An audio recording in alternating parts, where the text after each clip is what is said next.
when we were discussing about the research regarding these products or biological resources, we have a wide diversity. I mean, approximately 45,000 of species of only plants. I mean, I'm not talking about animals or other fauna we have, but only plants we have 45,000 of species, and 11% of the world's flora is present only in India.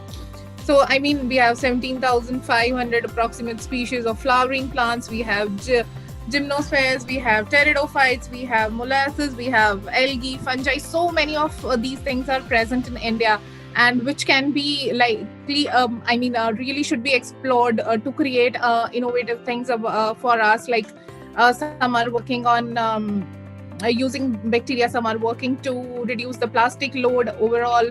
Some things are likely to be used, and we have so much of diverse thing. But all this BD Act has actually posed a hurdle and created a rock stone in front of every researcher or every commercial person who is being involved in using the biological resource, because there are so many steps of approvals, and moreover these not only the steps, these are difficult obstacles that has been created in the road of researchers, that are very difficult to cross through, especially in terms of the foreign entity term that they have used, that you can't collaborate, you can't involve them, or you can't have your research institute in a foreign setting.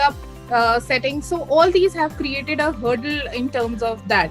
And further, in contrast to Indian Forest Act or Wildlife Protection Act, the BD Act has that criminal offense kind of thing, where all offenses under this act are cognizable and non-bailable. So that again poses a problem for the researcher, that if I get involved in such kind of things, then I'll be a big trouble that holds back the researcher in their labs not to use the biological research and go ahead for other chemical or other possible resources that can be used.